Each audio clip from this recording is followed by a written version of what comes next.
সন্ত্রাস বন্ধ করলে আমরা তো বেকার হয়ে যাব, খাবো কি? কেনাই কইছে সন্ত্রাস বন্ধ করুম? তাহলে সন্ত্রাস নির্মূল কমিটির চেয়ারম্যান হলেন কেন? জনগণকে কেন বললেন আর কোনো সন্ত্রাস করতে দেব না? জনগণের রকম তোর মাথায় গোবর ভরা। আমি কইছি আর কোন হালারে সন্ত্রাস করবার দিব না, আমি নিজে করুম না কইছি। এইটা কই নাই, নির্মূল কমিটির চেয়ারম্যান হইয়া সন্ত্রাস করতে সুবিধা। পাবলিক বুঝা গেছে আমরা নেতারা যে কত বড় খাঙ্কির বলা। নারী দর্শন করে তাগো বিরুদ্ধে আমার সংগ্রাম। নেতারা মঞ্চে উঠা মাইক সামনে লইয়া পয়লা একটা লম্বা সালাম দেওয়া শুরু করে, এরপর জনগণের লগে বেইমানিকরণের রাস্তা বানায় শেষ করে। আমি ওই কাজ করুম না, এর লেগা সালাম টালাম দিলাম না।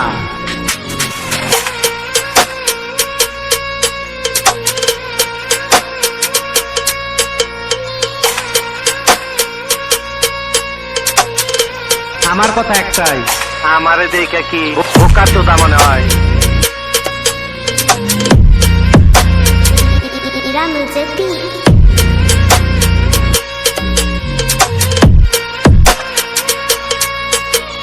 মিটিং মিছিলে ডাক দিলে আগে লোকাইতো, কখন আর আয় না।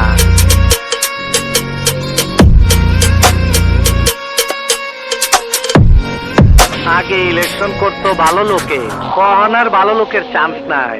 ক্ষমতায় গেলে সাতকুর মাপ হইব, আমি আবার দুধে দোয়া তুলসী পাতা হয়ে যাবো, তার লেগে ভোটে জিততে হইব।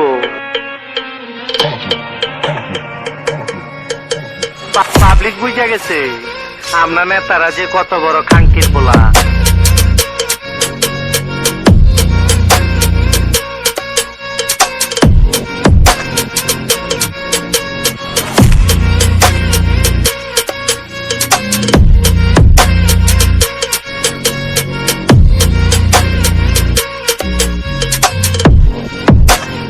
এইবার যার যার বাড়ির যাইয়া চিতে ঘুমায় থাকেন।